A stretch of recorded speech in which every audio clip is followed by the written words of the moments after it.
Hey, what's up, you guys? We're here in the dressing room for the headliner tonight. It was a great show with Mr. Keith Washington. He definitely lit up the stage. And I believe this brother, as I paid quite close attention to his performance, showed the art of using his voice as an instrument. Mr. Keith Washington, thank you for being here today and coming out to Queens and giving us some classic soul. How's it feel to be you right now? It feels good, man. It always feels good to be me. High, lows, and drama. It's still me, you know what I mean? But, you know, it's not what you go through. It's how you come out of it. And right now, I'm glad I pulled this off, considering that I was just getting over a cold and whatnot. Okay. But at the end of the day, you just go on what you know what I mean? And we put it out, and it was good, and enjoyed it. People enjoyed it, and I'm happy to be here in Queens, man. Now, in the 90s, you were, in my opinion, and the opinion of a lot of different people who are fans of your music, like the 90s reincarnation of a mixture between Marvin Gaye and Teddy Pendergrass. How does it feel to be compared to or put in the same sentence as those legendary crooners who basically mesmerized the ladies with their voices? Wow, that's a compliment, first of all, and for them to have shoulders such as a guy like me to be able to stand on them and learn from them is a blessing too. I mean, they help pave the way for what we do. Mm-hmm. Myself, Keith Sweat, different artists that's out there, right. Johnny Gill, all of us. You know, I'm pretty sure we all learned from these icons, you know. And it's amazing. You should mention Teddy. He's been like a mentor of mine for many years. And Marvin, I met him one time in my life as a young kid. Wow. But I had the opportunity to play him in the play called My Brother Marvin. Nice. That his sister Zeola Gay wrote. And they often say that I remind them of their brother Marvin in many ways, not just performing him, but just in my everyday walk of life and being around them. Mm-hmm. So it's a compliment, man. There's only one Marvin, and there's only one Teddy. And what we do is pick up things from these people and learn from them, you know, from their professional career as far as music. Personal life, every individual have to go through that themselves. Right. But musically, it's a pleasure to be compared to them. It's a funny story. When I was first nominated for a Grammy, I was very excited about it. I think I just came off from winning a Soul Train Award. Right. And I was very excited about the Grammys. If anybody know anything about the Grammys, it's very tough to even be nominated. Yeah. Well, not nowadays. Well, yeah. But back in the day when talent, it was very tough. The board was different. It was basically all white, you know. Absolutely. And this particular time, me being my first time nominated, why am I in the category with all these male singers that I admire? Peter Bryson, Jeffrey Osborne, Teddy Pendergrass, Luther Vandross, Barry White, all my icons that I loved. Right. I didn't have a chance in winning, but I didn't give a damn if I won or not, because being in that presence of these generals, you know what I mean? Right. And these captains, man, but of course Luther won, but it was just a pleasure, man, of seeing people that I love the most and I've learned from to be in that category. I won, as far as I'm concerned. Of course. You know? Well, let me say this. You said there's only one Teddy Pendergrass. You said that there's only one Marvin Gaye. Well, brother, there's only one Keith Washington. And tonight, you know, you brought the house down. Not just the ladies, but the fellas loved your performance. It's a wonderful thing when you make music that transcends time, and you can, with your voice, take people back to a point in their lives where they remember, you know, a happy moment or maybe even a sad moment. I want to ask you a question. What was it like working with the beautiful and extraordinarily talented Chanté Moore? It was cool, man. She's truly like my little sister, man. I mean, if you saw us together, you would probably just laugh, because we're so humble toward each other, but yet so silly toward one another as well. We respect each other's talent, but we also love each other's emotion, or where we come from, our spirituality, just everything about her is real, and I respect it, although we clown each other all the time. I mean, there's times we have concerts and we're doing our duets, and I'm singing and she's doing the most silliest faces that the audience can't even see. Right. And we would see who can break character. I mean, it would be the craziest stuff. But at the same time, it's beautiful. I mean, I've known Sean since the beginning of time. When I say that, we've known each other before we had records out. Wow. Okay. Mm-hmm. So you all have a friendship that's Years before. longer. Right. Okay. And what happened was my record came out, and we were touring, and Mr. Louis Silas, that owned Silas MCA Records, I was on Soul Train, taping Soul Train with Destiny's Child, and he came down there, and he says, Keith, he's like my brother, he says, Keith, I signed this girl, man. Now, I ain't seen Sean in like a couple of years, you know, because I've been doing my thing. Right. And he said, I signed this girl, man, and make a long story short, he said, she's in the green room, man. You may know her. You know, he knew I know her, but it was a surprise because Sean told, I know, that's like my brother. Ain't seen her in years. So I go into the green room, and there's Chanté. And I'm like, are you the one he just signed, Silas MCA? So the reason why they came there, he did sign her, and the conversation went on that we knew each other, and he thought it was a great combination like Marvin Gaye and Tammy Terrell. So we did House Party 2. The House Party 2 was Candlelight New. Right. And we did that, and just so happened, after we did it, I started touring. So as you working on an album, I'm touring, so what better, and the record was like in the top 10. Huge. With no video. Huge. And that was politics, but no video, and the record was soaring. So the record got in the top 5. We had that put on tour, and the way my stage was set up, we set a stage up where when we got to that song, she was way at the top. You know, we had this ramp built, she's way at the top and all black, and all the stage was black with lights like this going down the stairs, and when we got the Candlelight, you couldn't see her but a silhouette. And because she's attractive, you knew the men and the women was going to like her because she's a likable individual. Correct. She came down them stairs, man, and as she came down the stairs, you saw more of her face, more of her face, more of her face. And then when she got to the top of the stairs, Mike, man, listen, she was like awesome. And she toured me for a while, and that helped set her record up, you know. Okay. But she's like my sister. We got something coming out of my new record, and we're very excited about that. But I love her to death. Candlelight and You was probably the best known duet. Let's say one of them. But we discussed this before this interview that my favorite Keith Washington song, period, is "I Love You." Yeah. Man. Beautiful album cut that when I was in my early 20s, late teens, I played it over and over and over and over. I'm going to give you the mic because I want you to talk to me about that record. What was it like recording that record? That was, Candlelight You was easy. First of all, people don't realize Chanté wrote Candlelight You. She wrote that and produced that with Laney Stewart. We were in the studio together, you know, from ad-libs, and we did it all together. I Love You, now we become both successful. Right. So now it's very difficult to get us in the studio together. Right. So I went in to cut my part, and she had to go. When I cut my part, she had to go around. No, she had cut her part first. When I flew in off the road, I went in and cut my parts, and I had to ad-lib around her ad-libs. You know what I mean? But overall, man, it was very interesting, very exciting. A lot of people don't know that Shanice Wilson wrote that song. I didn't know that. Shanice Wilson wrote I Love You. And let me tell you, brother, had you heard the demo that she presented? It was just her singing I Love You. It was not even considered a duet. Okay, it was just a... They converted it, from what I know, to a duet.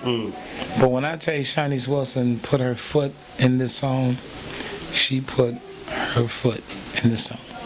Great record. With Chanté doing, because I know Chanté's a star at this time, so is Shanice Wilson.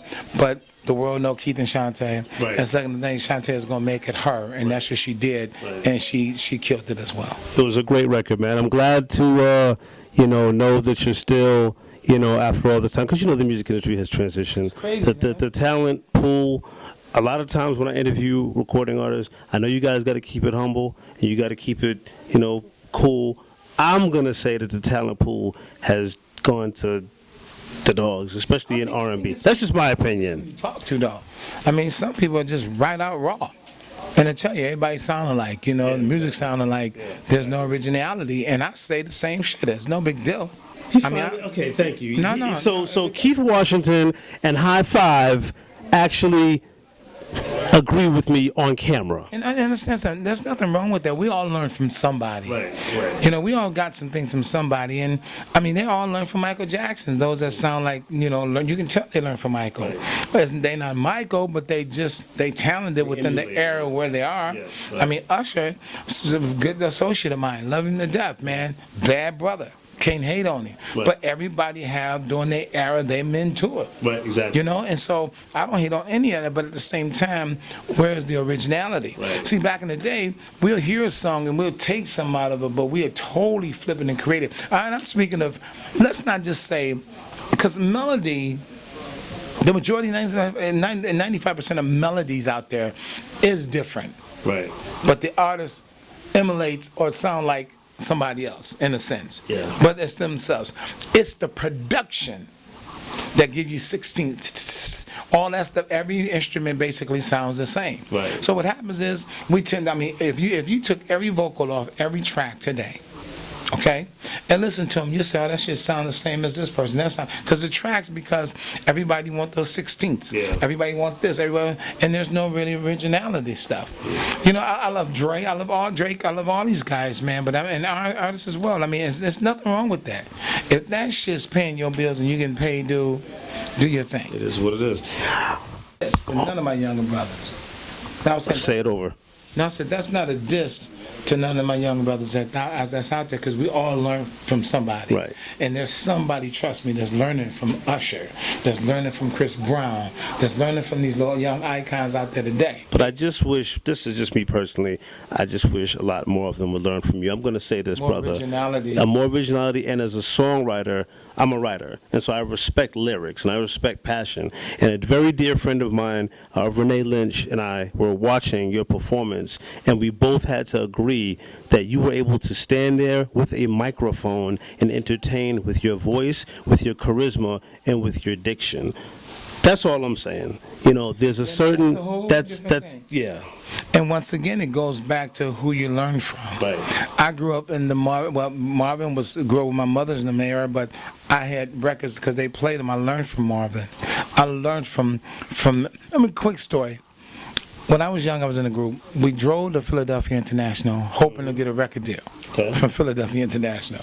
I was like 18 years old, or 18, 19, somewhere around there. And I was 17 actually. Okay. And me and the Spider-Man group out of Detroit, we drove to Philly. No appointment. This is The old-fashioned way. this old gangster, hoping that we run into whoever we thought was famous to get us in. Right. Just happened, I think it was Bunny Siegler or Tom Bell. One of them was coming out. Okay. And we bum rushed him. And and he didn't trip. He said, y'all come on in. And we was like, damn, it's working. We talked to him. That's when the TP album had just came out. It wasn't released yet. Right, okay. And I wanted a copy of that album, right? Because I saw him in his office. So we talking. I'm just going to show you how things transit and things work. So he heard the CD. He said, I love y'all. Y'all got a great sound. Who's that guy? And I was doing, and they said it's him. I was the youngest one in the group. They was all like about 5, 6 years older than me. Okay. And they said it's him. He says, you got a great voice. He says, obvious who your mentor is. He says, but there's something in that voice that you're not releasing. And it's you.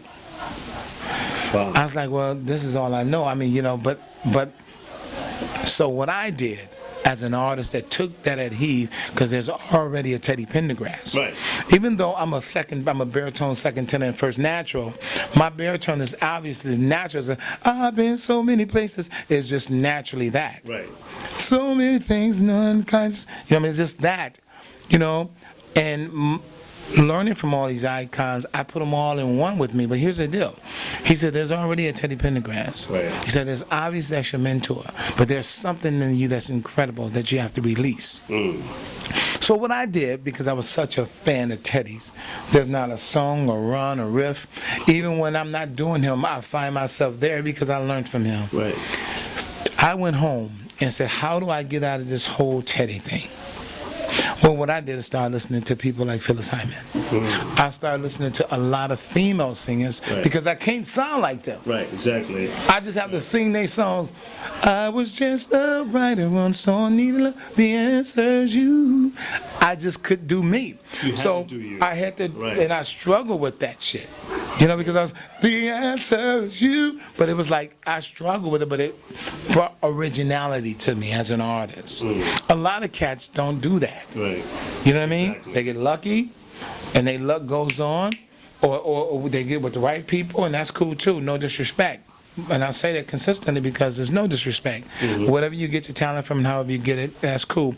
But I learned from women, listening to women, jazz singers, listening to people that I knew I couldn't sing like. Right.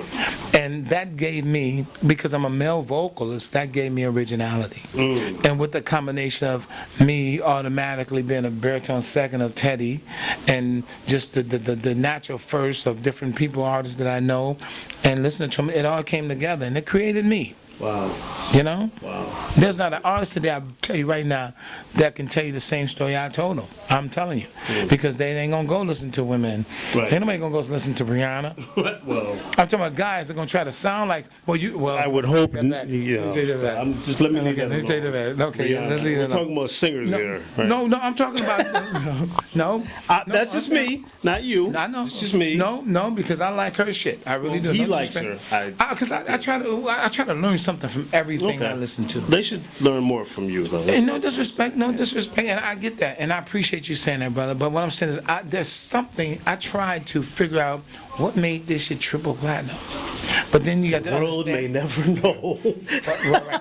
But so my point is this: it's like, then I understand the generation. Yeah, Somebody left the door open. wide open. You know what I mean? They So. should have closed it. So that's what it is. But guess what? It is what it is. And real music is funding its way back. Because guess what? How much can you listen to one song? When I say one song, many of them sing the same song. Yes, you listen to the same song 20 times a day. Well, let me just say this. One thing about you, brother, and I'm going to say this again, is that, and so many of my contemporaries agree with this comment, that good music does not have a shelf life at all. Okay, so when good music is recorded, good music can always be listened to over and over and over. And I personally want to thank you for bringing us, giving us, and obviously so does Dwayne Butler of Intrigue Magazine. Thank you for giving us Let me Keith say one thing Washington. Before we go, and I have to say this, but see, it may be the artist and their music, but it's like somebody just fast food shit. You know what I mean? Not saying the music itself. Right. So what happens, it goes, if I can sell triple platinum with this, why not? I would do it too. And then it's radio. But see, I understand one thing about it because I did radio in Detroit. I understand one thing, man. And I watched Charlie Wilson do it. He stayed in his lane and still won. Right, that's true. R. Kelly came, my name is Charlie, and he came with There Goes My Baby. The Gap Band could sing that same shit today. Right. And it's because Charlie said, I'm not bending. Jeffrey just did a tour with me, a couple of concerts with me, and Jeffrey's talking about his record. They was telling me, well, you need to go. Jeffrey says, no, I just want to do a straight up R&B record. Right. My fans will find it. Exactly. So I'm sticking to the grind of what it really means to do some real music. And I thank you for that. Before we go, brother, because I'm burning up because I'm wearing this hot-ass vest. You're sweating too. See, and he just got off stage. Let everybody know about your upcoming project.